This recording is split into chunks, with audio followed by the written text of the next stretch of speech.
I want to welcome everybody. Thank you all for coming. This is a time when we usually have any introductions of guests, if you have guests that are here or would like to introduce yourself as a guest. We're happy to know who all is here and want to thank you. Oh, I'm sorry, I made you stand up. I would like to introduce my wife, my guest today, Linda. Excellent. Thank you so much. Always happy to have spouses come. Okay, and trying something that's slightly new, I would like to have a moment of silence in regards to Darby Worth. I don't want to take away from all of the information that we'll have coming out in our next voter, but I thought that probably just to have a little moment of reflection would be nice. So if you please join me.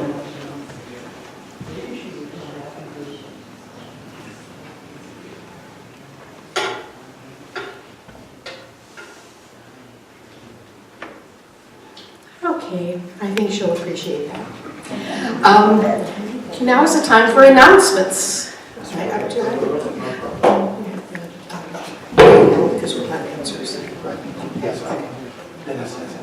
Excellent, thank you.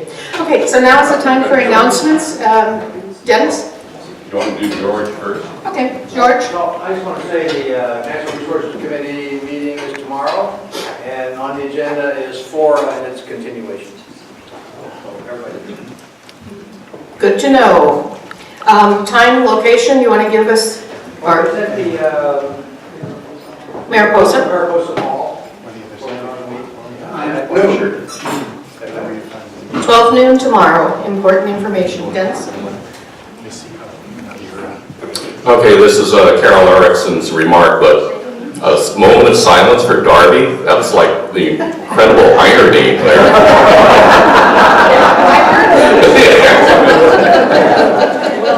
Let's see. Another member who passed away on Sunday, Dawn Gaver, who's married to Fran Gaver. The obituary is not in the newspaper yet, but I got an email from actually Lisa Hoyvig, because her husband teaches in the OR department at the Navy school. So, Fran and Don were here at one of the programs last fall. I'm making a pitch for people who'd like to work at the polls. We have the June election coming up, and I particularly need somebody who would like to become the inspector. I think we'll have enough people for 2 precincts.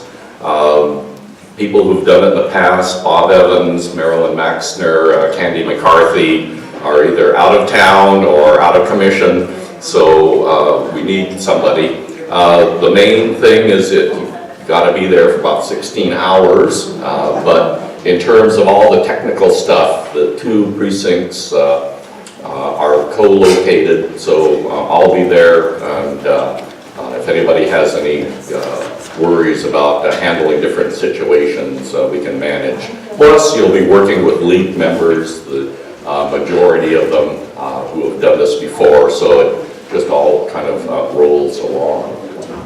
So I'll be sending out a second mass email, and for people who would like to sign up to work at the June primary. These are 4-hour shifts. Because we've endorsed, what was that, a public water now sort of thing. It's not likely we're going to be able to work in the November election, because we're taking a stand on one of the oppositions measures, that are going to be on the ballot. Thank you. Just a couple of other things. We had an opportunity to have a workshop just before our 3 o'clock, during our 3 o'clock meeting for the board, and we had a great turnout, had some discussion. All of that information will be coming forward in the next voter. And also just mentioning to plan ahead, you'll notice in the voter we'll be asking if there's anybody that's interested in attending the national convention.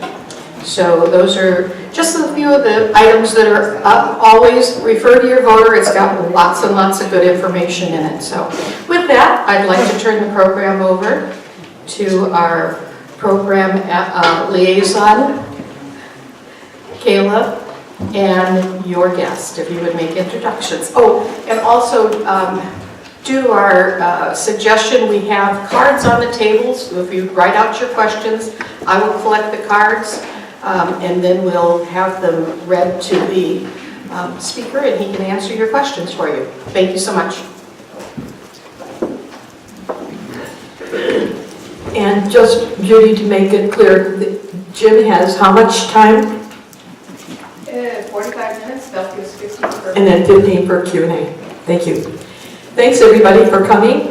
I'm pleased to introduce Jim Bogart as our speaker. 12 years ago, I met Jim Bogart for this very same subject. I was honored to be selected to be in the first inaugural Ag Knowledge class, which is something that the Ag Education, is it the foundation? And Hardin Foundation put on in April of 2007. And it was 9 sessions, 9 Fridays throughout the year.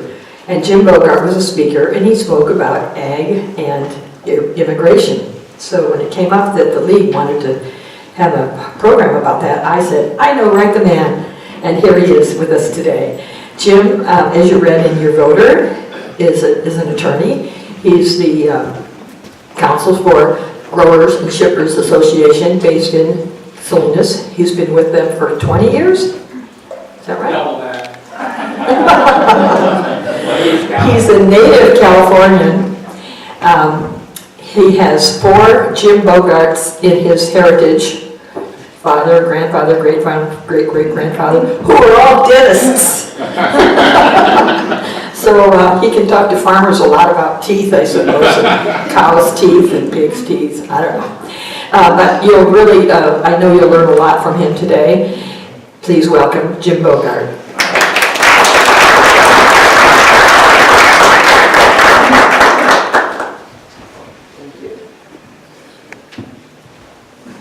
Well, thank you, Kayla, for that kind introduction. And in case anybody's wondering, why isn't he a dentist? 2 words, organic chemistry. That steered me quickly into the law. But anyway, again, thank you, and happy Valentine's Day to everybody. I can think of far more enjoyable ways than you could spend your afternoon listening to me talk about this subject, but I appreciate your interest. And it's something that I've been actively engaged in for a long, long time. And, you know, I'll get into it by way of backgrounder.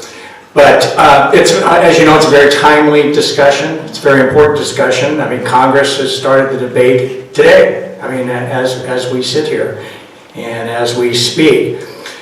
It's a complex subject. It's a very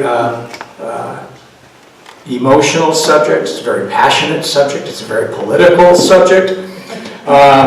There's a lot of nuances involved in it, and it's far too complex for me to go into in any great detail with you because of time constraints. So what I think I'm going to do is just kind of give you the 30,000-foot overview and give you a flavor of this important subject of immigration reform and how it impacts agriculture. And most important, and I encourage you to write down any questions you may have. I mean, I prefer an interactive discussion. I don't really like, doing all the talking, or I certainly love it when I can deviate from a script. But so I want you to, if you got any questions on your mind, please don't hesitate to write them down and we'll get to them.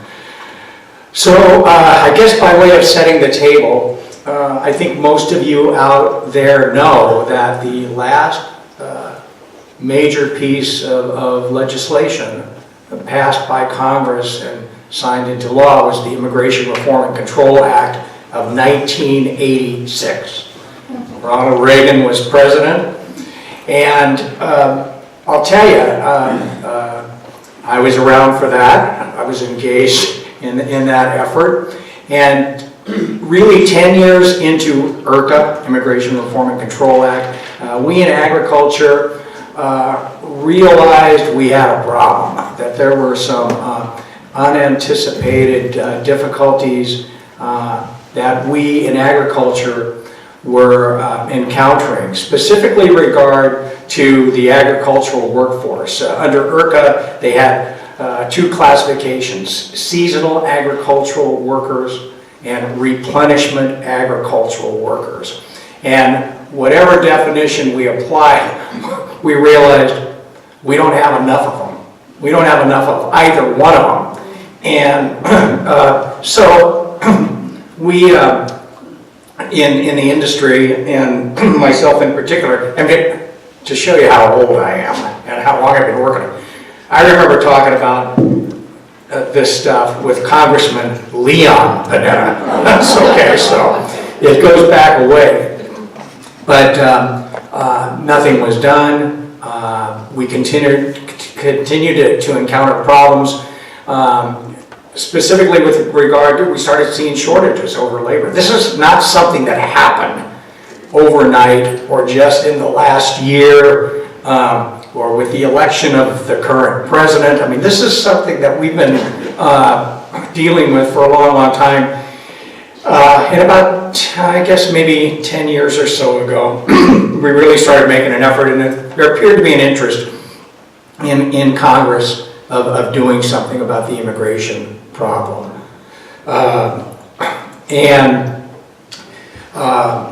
The crisis, the ag labor crisis in particular, is ongoing, and it's getting worse, the labor shortage.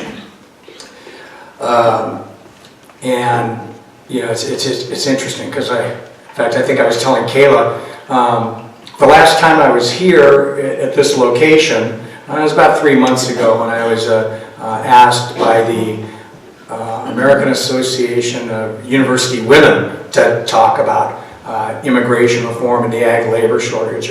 And I wish I had a dime for every, you know, speaking engagement I had, or thank you, or op-ed piece I've written, or articles I've written, or media interviews, or testimony before congressional committees or legislative committees.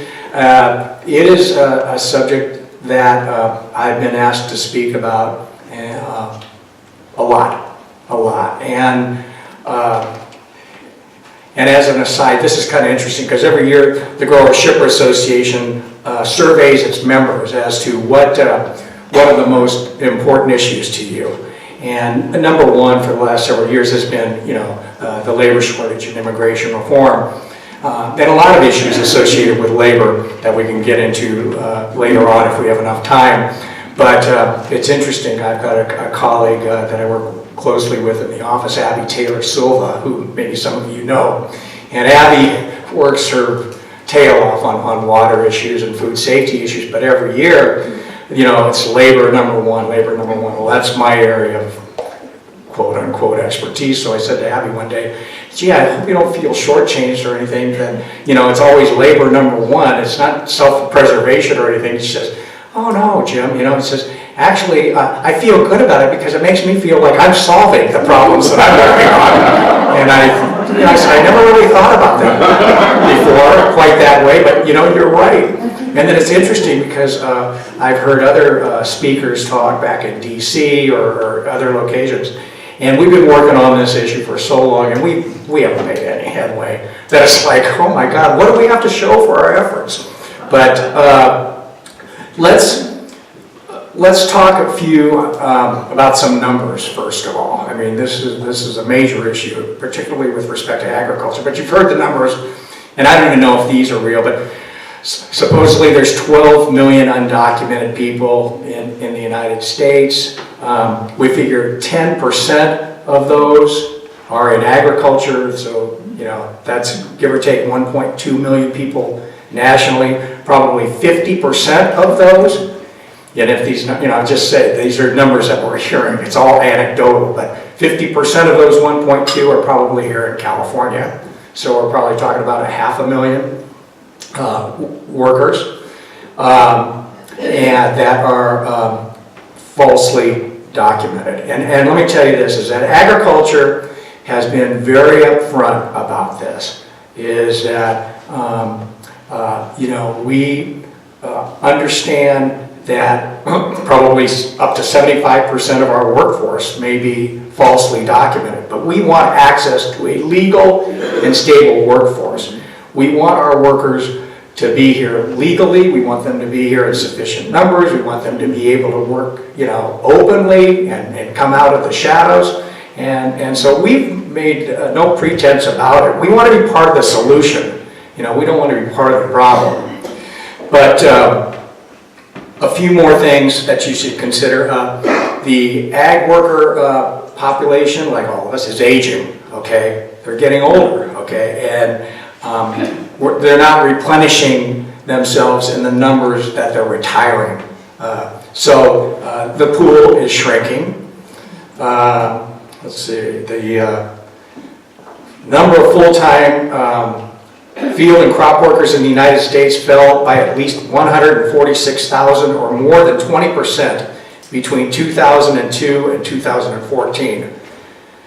Could you say that again? Yeah.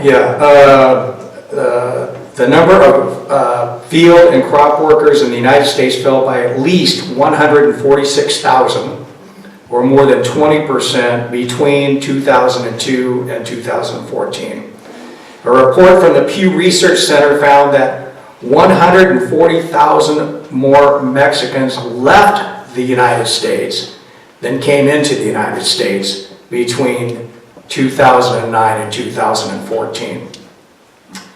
Labor costs account for 48% of fruits and 35% of costs for vegetables. That's nationwide.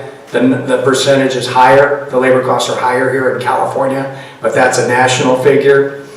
Nationally, we need between 1.5 and 2 million workers during peak season. The current system, the H-2A temporary guest worker program run by the Department of Labor, the current temporary guest worker system does not address the replenishment of these workers. In 2017, the H-2A program processed 200,000 temporary guest worker visas in agriculture, but this provides less than 4% of hired workers needed in agriculture. So we're going to get into this discussion a little bit more about this replacement of the guest worker program. And then one final stat here. In 2012, labor shortages on farms led to $3.3 billion in missed gross domestic product growth and $1.3 billion lost in farm income. Okay, so those are the numbers, those are the stats. I mean, obviously, eye-opening, jaw-dropping, whatever you want to, description you want to put on it. But it's more serious here in California.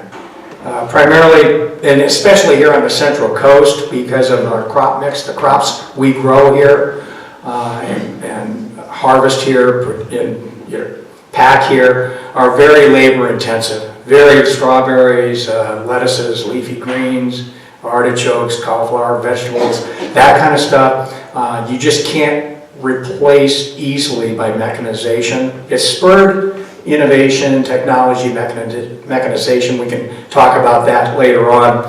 But it's a very labor-intensive industry. And we rely upon our workers very much. They play an important role. And I think, as I noted before, the labor shortage here on the Central Coast, it's real, it's acute, it's severe, and it's getting worse. It gets worse and worse every year. This is not a problem that's just correcting itself over time. I mean, there's ground that's been taken out of production, especially in strawberries. Growers are making planting decisions based on maybe less labor-intensive crops and other techniques that that they're trying to employ to counterbalance the labor shortage. So as I said, no surprise, labor shortage and immigration reform has been identified by our members and everywhere. It's not just here on the Central Coast, it's statewide. The Western growers, California Farm Bureau is the #1 issue for them. We have national organizations like the United Fresh Produce Association based in Washington, D.C. It's the #1 issue nationwide for them. In fact, there's a Government Relations Council meeting going on right now back in D.C. that I couldn't make it back for, but they're on the Hill right now making house visits, and this is #1 on the list of issues that they want to discuss with legislators and administration officials back there. It's interesting. Anybody remember the show Columbo? Peter Falk, right? Actually, I met Peter Falk when I'm going back to my USC days when I realized I wasn't going to be a dentist. For a brief moment in time, I was actually recruited to apply to enroll in the USC Graduate School of Cinema, which has produced Steven Spielberg, George Lucas, Ron Howard was a couple years behind me at SC. Well, anyway, so to get my grade point average back up after having flunked organic chemistry, I started taking these cinema classes. And the one that everybody wanted to get into was Cinema 190. Well, as part of our curriculum, we were charged with going out and writing a term paper on some kind of, somebody in the film business, television, whatever. So I said, well, I like Columbo, and it's a great show. And so I interviewed Peter Falk, actually, a really interesting guy. And he's just like he was in the show. I mean, he's really disheveled and stuff, but a really brilliant guy. But if you remember Columbo, remember he'd be walking away from the suspect. He'd say, oh, just one more thing, right? Well, I was preparing my remarks, and I said, oh, just one more thing. But it's an important thing to remember, is you need to know against this whole backdrop of labor, is that by the year 2050, California farmers are going to have to produce twice as much food with half the resources we have now. And one of the most important, if not the important resource, in addition to water and energy, is labor, right? And that labor force has already been reduced, but twice as much food with half the resources 30 years from now. And then, but I was at another meeting before this one, and I thought, oh my God, it's another Columbo moment, because here's just one more thing. So I wrote this down in the last hour. Oh, that's right. You got to understand, and what I made clear to everybody, is there's the rest of the United States, and then there's California, okay? And we can get into that more, because it actually leads to some really interesting and healthy discussion. But let me put it this way: is in addition to this issue of labor shortages and preserving and maintaining our agricultural workforce, you've got the sanctuary cities issue. California is now a sanctuary state, and one of the first things the legislature did, and the Governor Brown signed into law right after the election of the current president, it just is what it is. It's not a political statement. But they passed and signed into law Assembly Bill 450. And that bill, that law now, makes it, it mandates that employers in this state, before allowing ICE or Department of Homeland Security or any other immigration enforcement agency from coming onto the work site, you got to have a judicial warrant or a subpoena, and and you got to get that. But then you need to post a notice that ICE is here, and that notice has to be posted. That information has to be delivered to all the workers, that they're here, and you don't do that, the employer doesn't do that, they're subject to hefty fines. My point is this, is that California ag is in the crosshairs. We're caught in the crossfire. My members are saying, well, wait a minute, so we're violating California law if we obey federal law? And like I said, this is not any kind of political, agenda that I'm getting at here. It's how do we deal with this, And it's a very highly charged, partisan, political, ideological atmosphere that we live in. And we're in the middle trying to do the right thing and protect the workers that we have here. But that was the one more thing. Okay, so let's talk about immigration reform and agriculture. We've been close a couple of times to achieving something in Congress. I think 2006, remember George W. Bush was in office, came real close in 2006. That was scuttled at the last minute. I mean, we're just right there at the precipice, and then about 2013, three or 4 years ago, we were real close. There was a bipartisan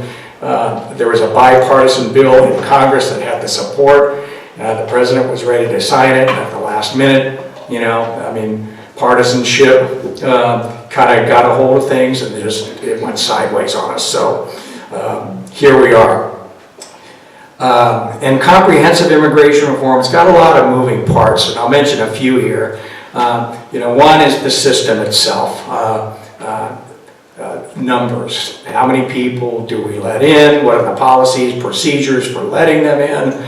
Certain time frames that have to be followed.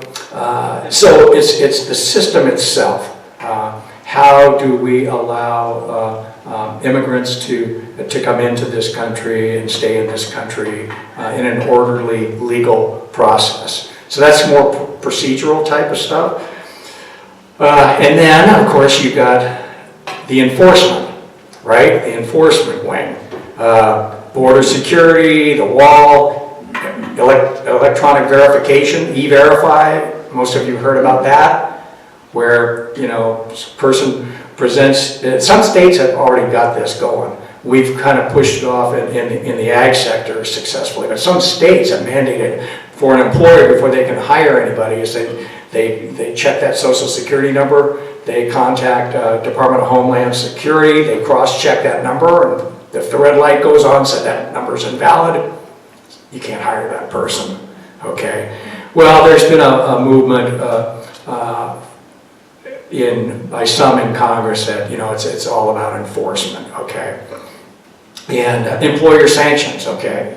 It says, okay, the current law says if you know or you should know that somebody's in your employ illegally, you violated the law, and you're subject to hefty fines and penalties, and it's a real concern, especially in agriculture. Everybody knows that a large percentage of those workers are falsely documented. So it creates fear not just among the workers, but among the employers too. If ICE shows up and half or your entire workforce in the field is deported, that's scary. But that's the other component, is the enforcement. And then you have people that are saying, well, what about the pathway to citizenship? Whatever you call it, whatever A word you want, amnesty, adjustment of status, whatever. But it's important, at least for us in agriculture, that, and I'll get into this in more detail, that one of the components of any kind of reform package has to confer legal status on workers in agriculture. And then you've got DACA, right? Deferred action for childhood arrivals. Okay, it's interesting because that's another thing that's into the mix. But I've had this conversation with Jimmy Panetta and Kevin McCarthy, Republicans, Democrats. I said, this is a real opportunity, really. To me, this is, here it is on a silver platter, because this could be the vehicle, to address these DACA kids, who I don't think anybody really wants to deport. Well, maybe one or two people now that I think about it, but but it's emotional, and this is something that there could be some give and take. There could be some real give and take. hitch up your britches and get in there and negotiate and compromise, but this is where you maybe be able to do something. But whatever you do with the DACA kids, and maybe you give a little on enforcement, we need ag to be a part of those discussions and a part of that solution. And like I said, ag is very unique, very unique. We stand apart from other industries when you think about it, because and if there's one thing that bugs me is when I hear farm workers referred to as unskilled. Nothing could be further from the truth. I mean, they are hardworking, they're experienced, and they're very skilled at what they do. And they, you know, and they do work that has been proven time and time again that U.S.-born workers just will not do. And I'll give you a great example of it. In the state of Georgia, 3 or 4 years ago, they were ready to harvest the peaches, and of course, you know, they didn't have enough workers to hire to harvest the peaches. So the farmers go to the governor of Georgia, who may have been Sonny Perdue, who's now the Secretary of Agriculture. Secretary Perdue kind of gets it because I think he was governor when this happened. And they said, we just need workers. You know, we can't recruit them from the the Employment Development Department or anybody here, and we don't have our foreign-born workers or even our regular workers because they've all flown the coop because they're afraid of deportation. And we got to get those peaches harvested. So the governor said, well, wait a minute, I got a great idea. He says, we've got all these inmates in the penitentiary. I'm going to release them on a work furlough to go harvest the peach crop. Within 2 or 3 days, the inmates said, send us back to the ball and chain. I kid you not. They didn't use those words exactly, but that's what it amounted to. We would prefer being locked up in the cells, a ball and chain, than do this. It's too hard. So that's my point, is that these exceptional people that work in our fields and packing sheds, processing plants, but most especially in the fields, they do work that no others can perform and no others will perform, and we're dependent upon that. We can't exist without them. So AG's ask in this whole debate is simple. We need a long-term solution that provides agriculture with a legal and stable workforce. And there's two components to that. Number one is immediately confer or at least have a pathway to legal status for the workers that we have here. Okay? Because they're experienced, they're part of our communities, they've been here for a long, long time, and they're valuable contributors to our industry here. So we want legal status for the people that are here. But as I indicated before, that pool of workers is shrinking because they're aging and they're just not, their kids aren't getting into it, or they're not being replenished in the numbers that they're leaving agriculture. So we've had this program that's run by the United States Department of Labor, and for agriculture it's called H-2A. It's a temporary guest worker visa program. But that program is broken beyond repair. It just, we don't get the numbers of workers that we need when we need them, and the fruits on the trees and the crops in the ground, they're not going to last there forever. They're going to be harvested when they're ready to be harvested. It's litigious, it's cumbersome, so we just said, can we scrub this and then rebuild something that actually works for agriculture? And so that's the second component, is replace the current program with something better, and that needs to be done, because we need that age, or whatever the temporary guest worker visa program to augment or supplement our regular workforce here. And that's the safety net.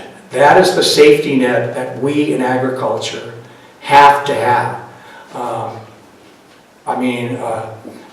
Are we in support of protecting the DACA kids? Yeah, absolutely. Are we in favor of border security, I mean, but we can't support an enforcement-only approach without the safety net of legal status for the workers we have here and fixing this guest worker visa program. And, this is just my opinion. I've kind of departed from some of my colleagues in agriculture, but I've always felt that ag is so unique that, what we do here and the fruits and vegetables and the food supply that we provide, that should resonate with members of Congress. And maybe we should think about going it alone, because we've got to put food on the table for everybody's got to eat, right? I think people would want to do something about that. And since it's so labor intensive, maybe we got to do that. And actually, Senator Dianne Feinstein, I think it was around five or 6 years ago, introduced the Ag Jobs Bill, which focused on that. And then just last year, so she reintroduced something similar to it. And it's really focused on agriculture. And Jimmy Panetta was a co-sponsor of that bill on the House side, but it just never gains traction. It never gained any kind of traction in Congress. And so I guess I'm just a realist. Even though I think it makes sense that ag stand alone, it hasn't proven successful. Okay, so, I've been down this road a couple of times. I don't think that's going to work. And then here's another opinion, is that a piecemeal approach isn't going to work. I mean, it's just too toxic in DC. Okay, you got the hardline enforcement folks, and just deport everybody that's not here legally. And then you've got others that say, no, the first thing we got to do is maybe just DACA as standalone or amnesty, or do something about people that we can confer some kind of legal status, and let's do that first. That's not going to happen. I mean, one side won't let the other do it. Nothing will get to 60 votes in the Senate. Nothing's going to get like that's going to get to 218 votes in the House. And so kind of a piecemeal approach isn't going to work. I mean, really, if you say, well, let's just do the wall. I mean, that's not going to work. In fact, actually, the wall or E-Verify is even a better example. Do E-Verify. Let's just do that little piece of it. Don't do anything. I mean, if you do that, ag is in a worse position now than it is, a worse position than it is today. And it's the worst it's ever been today. And you're proposing, by this approach, to make it even worse tomorrow. So there's a lot of moving parts. But as I mentioned, debate has begun in Congress. And if I heard the reports right, I think Senate Majority Leader said, well, let's start by proposing this bill that's going to crack down on sanctuary cities. Well, that gets discussion off to a good start, doesn't it? Right? I mean, that's like basically, it's either, well, I know the response that would come from many members of Congress, and it's just, that's not the way you engage in discussions and meaningful dialogue on a subject that's as important as this. I mean, let's actually maybe try to find some things that we can agree on. And this is when I go back to my ag discussion now, but I think it's going to be some kind of hybrid thing that comes out of it. But, I've been proven wrong before. But nobody's just going to get a one-sided deal.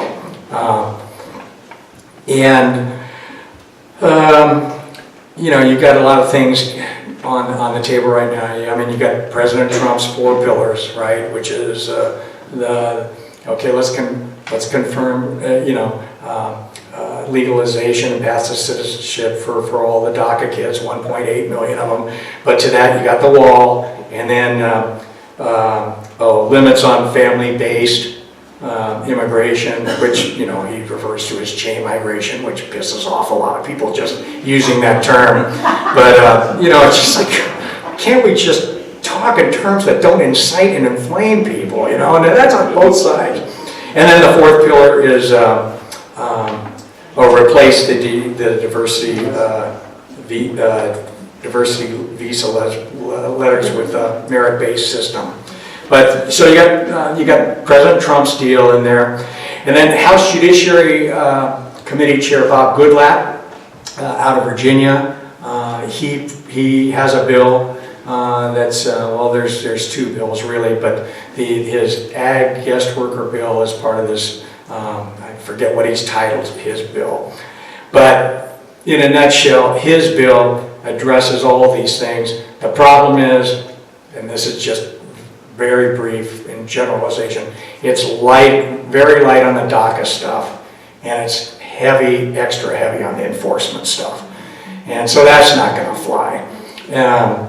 And then I haven't looked at it real closely, but Lindsey Graham, Republican of South Carolina, and Dick Durbin, Democrat from Illinois, have their version of a bill. So there's a lot of moving parts, a lot that's there now, probably a lot of stuff that's going to come in the next few days or weeks. But I would guess that, let me put it this way, I'm hopeful that some kind of hybrid comes out of this thing, okay? And whatever this hybrid bill is, it's got to address agriculture's needs. And I guess the $64,000 question is there a willingness to negotiate? Is there a willingness to compromise on both sides? I mean, it's what I do for a living, for God's sakes. I mean, lawyers do it. I negotiate union contracts all the time. It's give and take. It's what we do in our businesses. We do what's best to move the ship forward. But I'm telling you, I mean, I've been at this gig for 40 years. I've never seen it more polarized. It's worse. And thank God. I mean, I got a couple more years left, and I'm retiring. But I don't need this. Assuming I don't die in office first. But it's really frustrating. It's really frustrating because you have ideological and political agendas that are trumping everything that really needs to be done. And people get emotional, people get passionate, and hey, I'm all for passion and emotion, but when people get like that, they don't listen to each other. They're screaming at each other, and it's unfortunate. So we'll see. I mean, I've been down this road before. I've worked hard in the past. I'm working hard now. I'll continue to work hard in the future. So some final thoughts and takeaways, and we can get to your questions. But ag, as I said, is a very labor-intensive industry, which relies very much on an experienced and skilled workforce. We cannot produce the nation's food and fiber without workers to help us harvest, grow, and pack this. These workers do not take jobs away from or displace U.S.-born workers. And we cannot afford to offshore our food supply like we've offshored our oil. I mean, can you imagine what the food safety standards are in China or the worker protection standards are in Guatemala? I mean, we have the highest standards here, and remember, it results in what? A nutritious, abundant, affordable food supply. We spend more per dollar on food than any other nation in the world, and it's just there's too much at risk. We can't afford, in terms of food safety and security, to produce our fruits and vegetables anywhere else. And those crops are going to be harvested by a foreign workforce. The question is, are they going to be harvested here in the United States, or are they going to be harvested in some other country? You may want to take a break. We have quite a few exciting questions to ask you. Well, I want to see them first.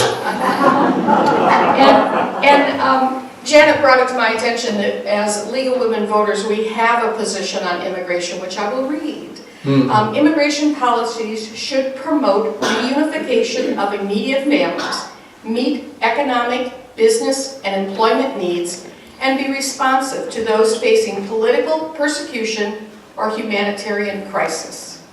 Yeah, I'm all for that. So I will I turn wouldn't this. dare disagree with it, I'll tell you, stand up there. I mean, I'm dumb, but I'm not stupid. Hey, but before we take the next question, this is your takeaway, and it's good to see, that was great that you've developed a position. Get involved, stay engaged, talk to your member of Congress, your senators, anybody that you can influence. I mean, write a letter to the editor of the paper. I mean, everybody can do something. And honestly, it's more compelling coming from citizens than a paid political hack like me. No, honestly, I mean, I want farmers and farm workers telling the story rather than an association executive like me. It's far more moving and compelling and effective. So get engaged. We care about agriculture. We care about farm workers. We care about our fruits and vegetables. We want to maintain a healthy, nutritious lifestyle. We need agriculture, and we need workers and immigration reform. Okay, now let's get some questions. Well, I was actually going to tell you the story about Jim in the cinema, but he didn't. Yeah. I thought he'd be mad at me if I told that story. So I'll tell you what, I would have been a hell of a lot more successful in the movie business than I am in this. Yeah. Well, the questions are all over the place, and we have 15 minutes, so I'll just start with the one I got first. An economist's friend always says that higher wages would supply the necessary workforce. If the farmers can't afford this, they shouldn't be in business. Well, you're supposed to ask a question. I did this on purpose. That's not what we want. We don't want a statement. I was going to say a lecture. But I'll be happy you with can the comment rest. on Oh this. yeah, because nothing could be further from the truth.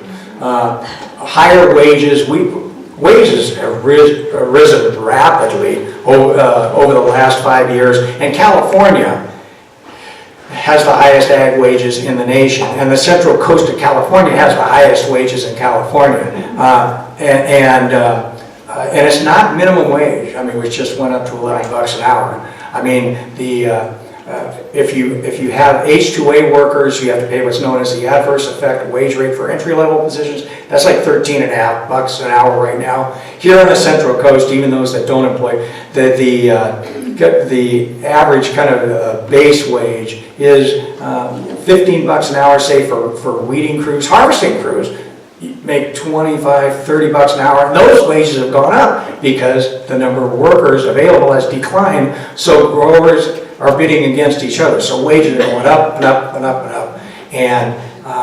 And the workforce has shrunk, the pool has shrunk, and it certainly hasn't attracted any domestically born workers to agriculture. So that's not true. Next question. Do most of the seasonal workers want to stay here, or do they want to go home to their families? It's a combination, honestly. I know a lot of companies that employ workers that stay here. You know, they've been here, not just working for the company, but they've been here in the community for 20, 30 years. But with harvesting crews and more seasonal work, those workers, what I hear is that they generally want to work here as much as possible, earn as much as possible, as quickly as possible, and go home, and then come back. So, If you were king, what would our labor force laws concerning immigrant labor look like?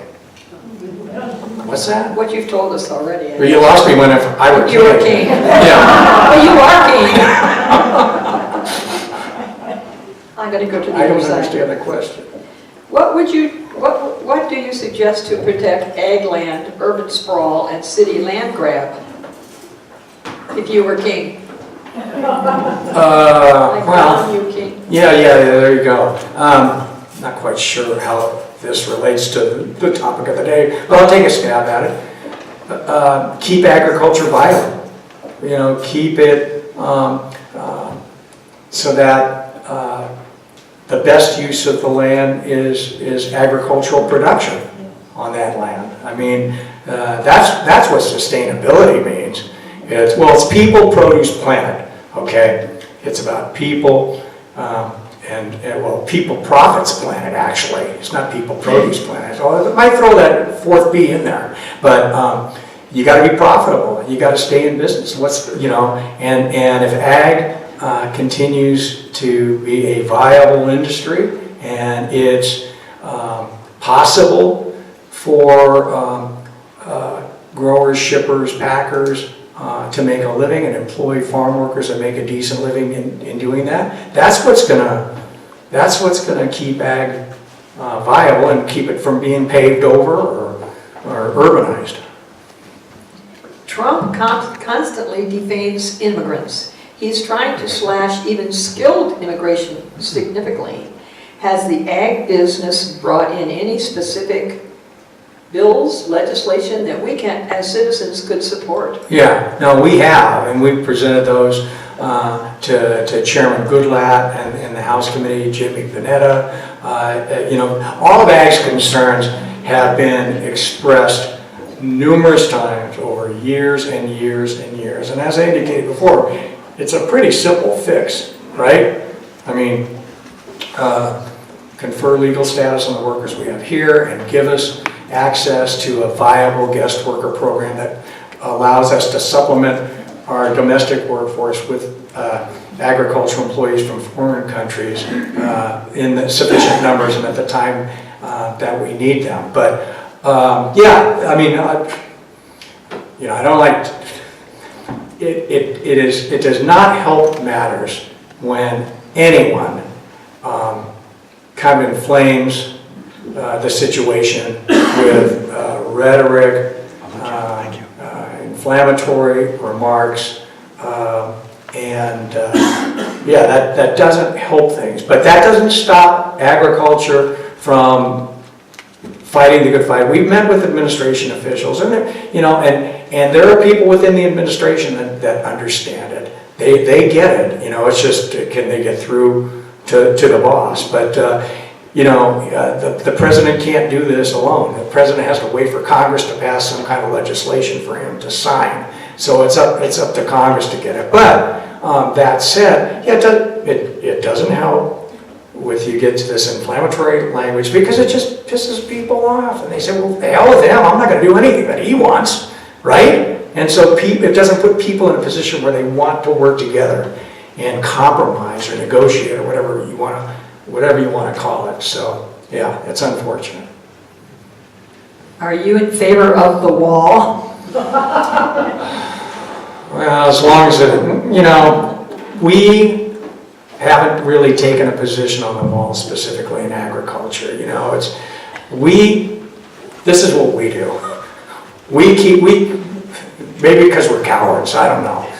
We want to keep the focus. We don't want to tell you what we're opposed to. We want to tell you what we're in favor of. And so let's focus on agriculture. This is what we're in favor of. We're in favor of agriculture. We're in favor of perpetuating, maintaining, expanding a safe, nutritious, affordable food supply for the people of this country and the people of the world. That's what we want, okay? And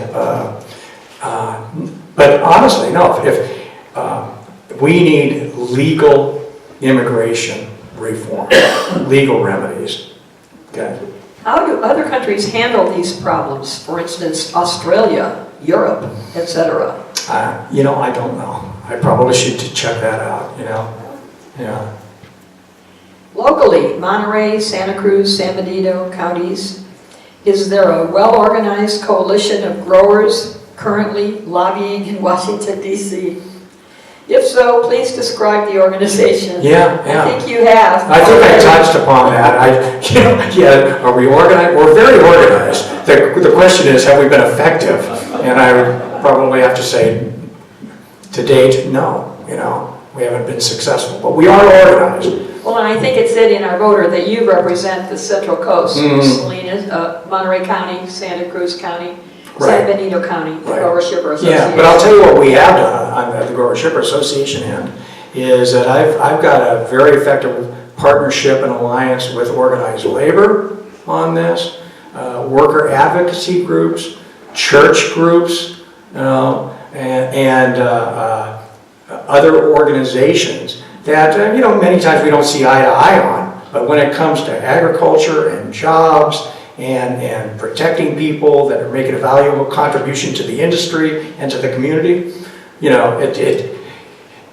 yeah, because honestly, like I said, ag advocating on its own behalf, that hasn't been all that great. And not just in the immigration context, but even on county general plans and stuff. I'll routinely call up the UFW or the Monterey Bay Central Labor Council or the Teamsters saying, you know what, this is about jobs too. This is about harvesting. Housing. These are issues that your members should be concerned about. When I have the unions standing up there with me, my message resonates a little bit more.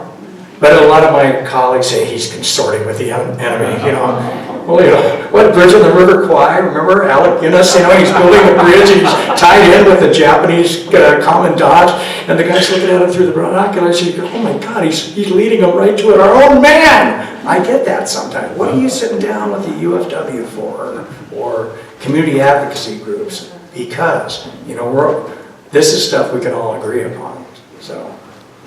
Will the emerging local cannabis industry have an impact on immigration issues? God, I hope so. Whatever works, yeah, there's a lot of money, I know there is, and sometimes that works, so, I can't say. I don't know, I need to learn a lot more about the emerging cannabis industry. From what I know, it's not really a labor-intensive industry, but, there's a lot of dollars associated with that. And, yeah, right. But we'll see. Like I said, if it helps, I'm in favor of it. Has the ag industry ever thought of a strike? Have we ever? We would go hungry. Have we ever thought of a strike? Thought of a strike? Yeah. Honestly, we just said, let's just take this ground out of production. Not so much on. Well, it could affect the immigrant, but what are you going to do? Sacrifice the nation's food supply and fruits and vegetables, and the health of kids and that kind of stuff. But I've heard that same discussion say, well, what about this will get us more for our product from the Walmarts and the Costco's and our customers. In order to pay our workers more and jump through all these regulatory hoops that we have to that cost us money, we need to get more for our product. So maybe to drive that point home, maybe we just take this ground out of production and don't give these big customers anything. They don't have access to it. And then our prices will go up. And so extreme times call for extreme measures, but I would not want to see us resort to that. Then we're no better than a lot of others that criticize us. I think you answered this in your data in the beginning. The question is, what percentage of ag workers are illegal? And you did say that. Well, and like I said, it's anecdotal, but it's probably between 50 and 75%. And I don't like the term undocumented. They're falsely documented. Any employer, not just ag employers, the I-9 form, right? They have to present you proof of identity, like a driver's license, and then proof of legal work status, right? Like a social security card. You have to do this. And if the documents on their face reasonably appear to be genuine, you must accept them. If you inquire further, then the employer has committed an unfair labor practice and can be sued. So we see the documentation. So they're not obviously false, but that's why falsely documented is a better term to use than undocumented. Yeah. Two more questions. And this, can ag use, is it HIB visas? Did you say that? H1. H1 visas. Can ag use H1 visas? Is that the high tech, Well, that's where it's used a lot now. Right, up in the Silicon Valley. It's conceivable moving forward, because this is one thing I should have touched upon, is what this labor shortage has has spurred us toward is mechanization, innovation, technology, that kind of stuff. So if those workers possess skills that are going to be needed to operate a automated harvester or can design one or something, it's possible. We tap into that source too. Yeah. Our final question, and our timing is great. Our existing workers, It just made me think of something. Johnny Carson, remember Karnak the Magnificent? Remember he put the question to his head? Here we go. Yeah, I hold in my hand the final question, remember? And the crowd burst into applause. Jam show. Karnak would say, well, Karnak says, may a camel, greet you on your head or something. So. our existing workforce, our existing workers having children who then go into ag. Not really. Certainly not in the numbers that they used to. And that's the way it should be. I mean, who doesn't aspire to a higher paying job and an easier job and a safer job I mean, I want to see these kids not just move into higher paying and safer jobs, but get an education. Get an education. Yeah. So the answer is no. Well, thank you, Jim. We couldn't have been better informed, entertained, and we thank you so much. You didn't miss a beat. Thank you very much.